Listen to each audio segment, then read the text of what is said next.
గత 36 గంటలుగా మనందరం ఆందోళన పడుతున్నట్టు రాష్ట్రంలో ముఖ్యంగా విజయవాడ నగరం చుట్టూ వరద ముంచెత్తుతుంటే ఇటు చంద్రబాబు నాయుడు గారు కానీ అటు మంత్రులు కానీ అధికార గణంతో ఒక ముఖ్యమంత్రి స్థాయిలో ఉన్న 74 సంవత్సరాల వ్యక్తి పడుతున్న కష్టం ఈరోజు ప్రపంచం అంతటికీ ఆదర్శంగా నిలుస్తుంది.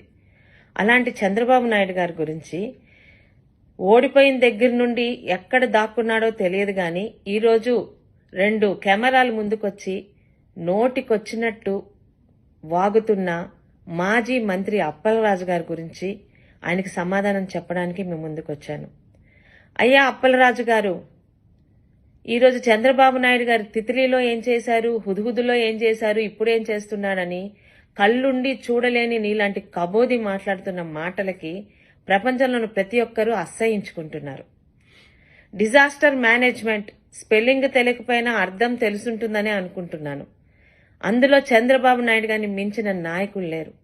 24 గంటల్లో కేంద్ర ప్రభుత్వంతో మాట్లాడి దాదాపు ఈరోజు ఒక 10 ఎన్డీఆర్ఎఫ్ టీమ్స్ తో పాటు పవర్ బోట్స్ తో పాటు చుట్టుపక్కల ప్రతి ఒక్క రాష్ట్రం నుంచి సహాయ సహకారాలు తీసుకొని ఈరోజు ఆయన చేస్తున్న పనికి ప్రపంచం అంతా నివ్వెరపోతుంది. ఒక ఆదర్శ ముఖ్యమంత్రిగా ఆయన ఉన్నారు.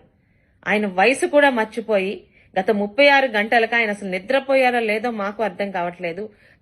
గంటకి ఒక మామూలు వ్యక్తిలాగా ఆయన అధికారులతో సమానంగా ఈరోజు పడవేసుకొని ప్రతి ఒక్క వీధికి ప్రతి ఒక్క ఇంటికి వెళ్లి ప్రతి ఒక్కరికి కూడా అమ్మ మీరు భయపడొద్దు, 24 గంటల్లో సాధారణ పరిస్థితికి తీసుకొస్తాను, మీతో నేను ఉన్నానని ప్రతి గడపకి ఆయన ఈరోజు ఇస్తున్న భరోసా ప్రతి ఒక్కరి మనసుల్ని కదిలించి వేస్తుంటే నోటికొచ్చినట్టు మాట్లాడతావా?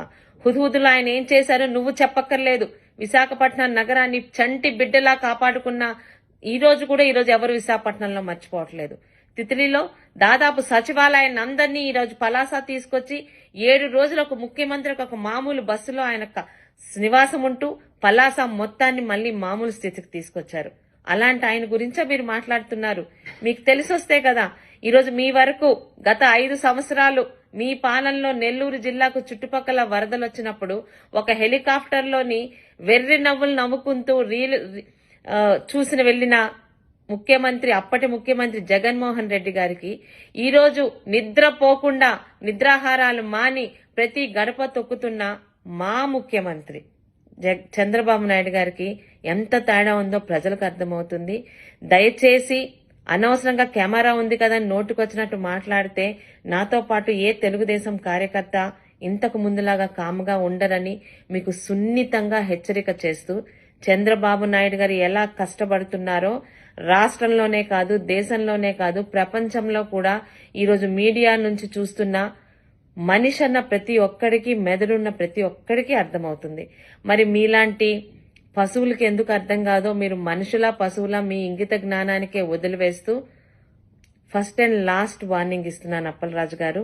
చంద్రబాబు నాయుడు గారి గురించి మాట్లాడేటప్పుడు నోటిని అదుపులో పెట్టుకోమని మీకు సున్నితంగా హెచ్చరిక చేస్తూ మీ సోదరి గౌతు శిరీష.